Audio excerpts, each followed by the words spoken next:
आजचा व्हिडिओ आहे ना थोडासा वेगळा आहे. तर ते म्हणजे सप्तपदीची रांगोळी मी आज काढलेली. तर आहे ना त्यासाठी काय काय तयारी केली, कशी रांगोळी झाली, तर व्हिडिओ स्किप न करता पूर्ण पहा.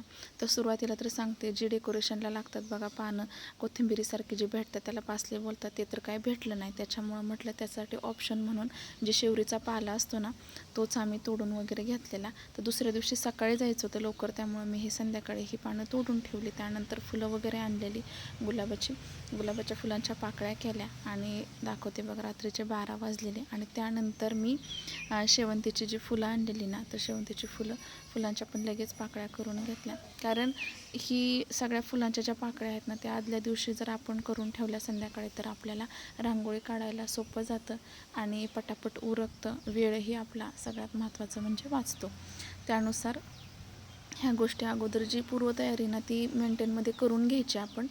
तर त्यासाठी बघा मी यांना शेवंतीची सगळी फुलं पाकळ्या व्यवस्थित केल्या आणि त्या झाल्यानंतर झेंडूची जी फुलं आहेत ना, ते झेंडूची फुलं आपण हाताने पाकळ्या नाहीत करायच्या, त्याच्या सरळ देठाला धरायचं आणि त्यानंतर कात्रीने जे झेंडूचे फुलं आहेत ना ते कात्रीने कट करायचे. तर ते कात्रीने कट केलं तर आपलं डेकोरेशन करताना ना फुलं व्यवस्थित पडतात, जी डिझाईन आहे ती व्यवस्थित अशी तयार होते. तर मी शेवंतीची बाजूला ठेवली, त्यानंतर झेंडू दाखवते, तुम्ही बघू शकता. अशा प्रकारे फुलं कट करून घ्यायची.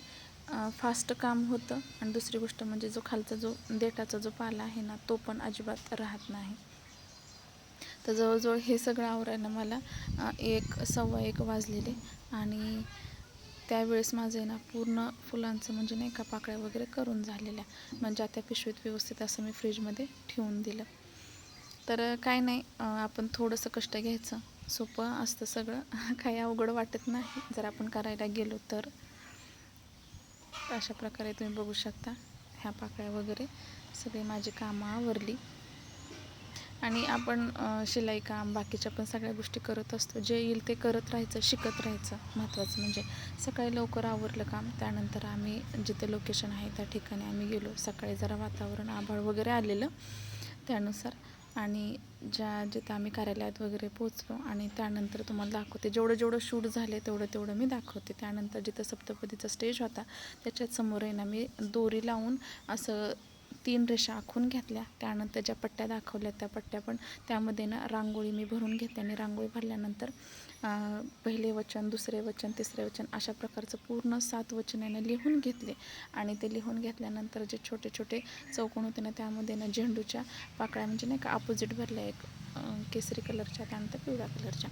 ते झाल्यानंतर त्याची बॉर्डर मला करायची होती शेवंतीच्या फुलांची. तर शेवंतीच्या फुलांची पण मी अशी बॉर्डर करून घेतली व्यवस्थित अशी.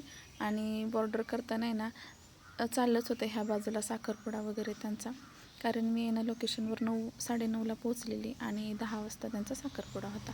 त्यानंतर बघा मधोमध असं ना मी गुलाबाच्या पाकळ्या ठेवलेल्या, त्याच्यावरती आपल्याला खायचं पान आणि त्या पानावरती सुपारी ठेवायची होती. आणि ज्या गुलाबाच्या पाकळ्या दाखवते ना त्या पाकळ्यांच्या कडेने ना मी शेवरीचा पाला बघा, ते ग्रीन पानांचं असताना ते नाही भेटलं, त्याच्यामुळं मग शेवरीचा पाला ठेवल्यामुळं बरोबर असं मस्त असं डेकोरेशन झालं होतं. आणि ज्यावेळेस ग्रीन कलरचा आपण काही ना काहीतरी ठेवतो ना त्यावेळेस आपला लुक पण खूप छान येतो. तर तुम्हाला मी फायनल लुक दाखवते, बघू शकता तुम्ही कशा प्रकारे रांगोळी आलेली आहे. आणि तुम्हाला पण कशी वाटली नक्कीच मला कॉमेंटमध्ये सांगा.